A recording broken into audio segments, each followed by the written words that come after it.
ನಾವು ಟೋಟಲ್ಲು 7 ಜನವನ್ನು ದಸ್ತಗಿರಿ ಮಾಡಿದ್ದೀವಿ. ಇದರಲ್ಲಿ 3 ಜನ ಬಂದ್ಬಿಟ್ಟು ರಂಜಿತ್, ಆಮೇಲೆ 2ನೇವನು ಬಂದ್ಬಿಟ್ಟು ಯುವರಾಜ್, 3ನೇವನು ಬಂದ್ಬಿಟ್ಟು ಶಾಹಿದ್ ಪಾಷಾ, ಇನ್ನು 4 ಜನ ಅಪ್ರಾಪ್ತರಾಗಿರ್ತಾರೆ. ಸೊ ಈ ಟೋಟಲ್ ಆಗಿ 7 ಜನನ ನಾವು ದಸ್ತಗಿರಿಯನ್ನು ಮಾಡಿದ್ದೀವಿ. ನಮಗೆ ಇದರಲ್ಲಿ ಕಾರ್ಯಾಚರಣೆಯ ಹೊತ್ತಿಗೆ ತಿಳಿದಿದ್ದು ಏನು ಬಂದಿದ್ದು ಅಂದರೆ, ಈ ರಂಜಿತ್ ಅನ್ನೋನು ಈ ನಮ್ಮ ಡಿಸೀಸ್ಡ್ ದಿವ್ಯಶ್ರೀ ಅಂತ ಯಾರಿದ್ದಾರೆ ಅವರ ಮನೆಗೆ ಈ ವಾಟರ್ ಕ್ಯಾನ್ ಹಾಕೋದಕ್ಕೆ ಹಿಂದೆ ಹೋಗಿದ್ದಾಗ ಈ ಮನೆಯನ್ನು ನೋಡಿ ಅವನು ಆಕರ್ಷಿತನಾಗಿರ್ತಾನೆ. ಅವನು ತುಂಬ ಚೆನ್ನಾಗಿದ್ದು ಮನೆ ಎಲ್ಲಾಗಿದ್ದು ಎಷ್ಟಾಗಿದ್ದು ಅಂತ ಎಲ್ಲ ಒಂದು ಸ್ವಲ್ಪ ವಿಚಾರಣೆಯನ್ನು ಮಾಡಿರ್ತಾನೆ ಅಲ್ಲಿ ಓನರ್ಸ್ ಹತ್ರ. ಅದಾದ ನಂತರ ಅವನಿಗೆ ಅಲ್ಲಿ ಮನೆಯಲ್ಲಿ ಈ ಥರ ಒಡವೆ ಮತ್ತು ಈ ಥರ ದುಡ್ಡು ಆಸ್ತಿ ಎಲ್ಲವೂ ಸಿಗುತ್ತೆ ಅನ್ನೋದು ಅವನು ಮನವರಿಕೆ ಆಗುತ್ತೆ. ಅದಕ್ಕೋಸ್ಕರನೇ ಅವನು ಒಂದು ಟೀಮನ್ನು ರೆಡಿ ಮಾಡಿಬಿಟ್ಟು ಈ ಒಂದು ಕೃತ್ಯವನ್ನು ಪ್ಲ್ಯಾನ್ ಮಾಡ್ತಾನೆ. ಅವನೇ ಮೇನ್ ಮಾಸ್ಟರ್ ಮೈಂಡ್ ಈ ಒಂದು ಕೇಸಿನಲ್ಲಿ.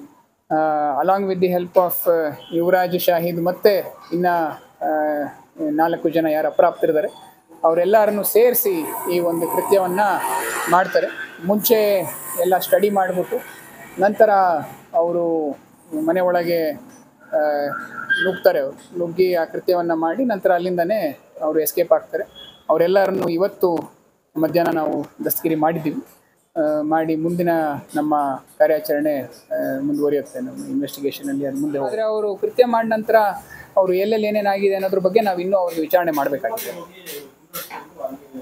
ಅದ್ರ ಬಗ್ಗೆ ನಾವು ಇನ್ನೂ ವಿಚಾರಣೆಯನ್ನು ಮಾಡಬೇಕಾಗಿದೆ.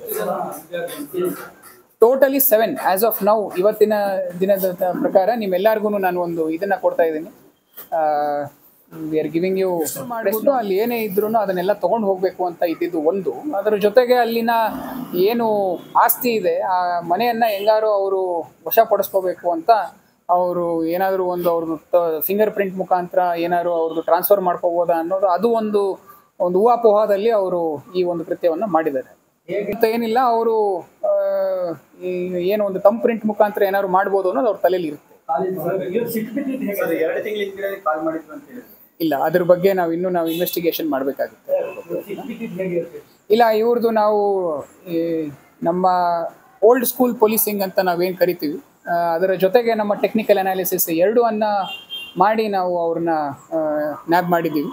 ನಮ್ಮ ಹ್ಯೂಮನ್ ಇಂಟೆಲಿಜೆನ್ಸ್ ನಾವು ಇಲ್ಲಿ ಏನು ಹಳ್ಳಿಗೆ ನಮ್ಮ ಬೀಟ್ಗಳನ್ನು ಕಳಿಸ್ಕೊಟ್ಟು ಅಲ್ಲಿ ಅವ್ರನ್ನ ಐಡೆಂಟಿಫೈ ಮಾಡೋದಕ್ಕೆ ನಾವು ಮೊದಲು ಪ್ರಯತ್ನವನ್ನು ಮಾಡಿ ಅದರ ಜೊತೆಗೆ ಆ ದಿನ ನಮ್ಮದು ಯಾವುದು ಒಂದು ಟೆಕ್ನಿಕಲ್ ಎವಿಡೆನ್ಸ್ನ ನಾವು ಗ್ಯಾದರ್ ಮಾಡೋದಿತ್ತು ಅದನ್ನು ನಾವು ಸೇರಿಸ್ಕೊಂಡು ಎರಡು ಸೇರಿ ನಾವು ಅವರ ಅರೆಸ್ಟನ್ನು ಮಾಡಿದ್ವಿ. ಇಲ್ಲ, ಅವ್ರಿಗೆ ಎಲ್ಲರಿಗೂ ದುಡ್ಡು ಕೊಡ್ತೀನಿ ಅಂತ ಹೇಳಿ ತಲಾ 5 ಲಕ್ಷದಿಂದ ಹಿಡಿದು 20 ಲಕ್ಷದ ತನಕನೂ ದುಡ್ಡು ಕೊಡ್ತೀನಿ ಅಂತ ಹೇಳ್ಬಿಟ್ಟು ಅವ್ರಿಗೆ ಅವನು ಪ್ರೇರೇಪಣೆ ಮಾಡಿರ್ತಾನೆ.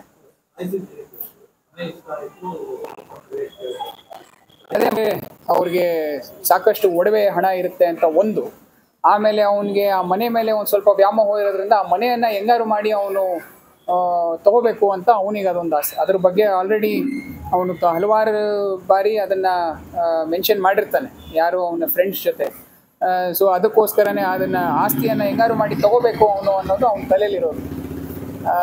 ಇನ್ನೂ ನಾವು ಇನ್ವೆಸ್ಟಿಗೇಷನ್ ಇರೋದ್ರಿಂದ ಅದನ್ನು ಯಾವ ರೀತಿ ಮಾಡ್ದ ಅನ್ನೋದನ್ನು ನಾವು ಬರೋ ದಿನಗಳಲ್ಲಿ ನೋಡ್ಕೋಬೇಕಾಗುತ್ತೆ. ಇಲ್ಲ, ಅವರು ಫಸ್ಟು ರೆಕಿ ಮಾಡಿದ್ದಾಗ ಒಬ್ಬರನ್ನೇ ಅಂತ ಏನು ಅವರು ಪ್ಲಾನ್ ಇರಲಿಲ್ಲ. ಮನೆಯಲ್ಲಿ ಎಷ್ಟು ಜನ ಇದ್ರು ಅಷ್ಟು ಜನನ ಮರ್ಡರ್ ಮಾಡಬೇಕು ಅಂತ ಅವರು ಪ್ಲಾನ್ ಇತ್ತು. ಮದುವೆ ಆಗಿದ್ದ ದಿನ ಅವ್ರಿಗೆ ಅಲ್ಲಿ ಮಗಳು ಬಂದು ಯಾವಾಗ ಅಲ್ಲಿ ಕಿರಿಚ್ತಾಳೆ, ಮಗಳಿರೋದು ಅವ್ರಿಗೆ ಅವರ ಗಮನದಲ್ಲಿ ಇರೋದಿಲ್ಲ. ಅದು ಅವರ ಪ್ಲಾನಿಂಗಲ್ಲಿ ಅವ್ರಿಗೆ ಏನೇ ಆಗಿರಲಿ ಅದು ಗೊತ್ತಿರೋದಿಲ್ಲ. ಯಾವಾಗ ಅವಳು ಒಂದು ತಂದೆಯವರಿಗೆ ಫೋನನ್ನು ಮಾಡ್ತಾಳೆ ಅವಾಗ ಅವರು ಗಾಬರಿ ಬಿಟ್ಬಿಟ್ಟು ಎಲ್ಲ ಬಿಟ್ಬಿಟ್ಟು ಅಲ್ಲಿಂದ ಹೊರಡ್ತಾರೆ.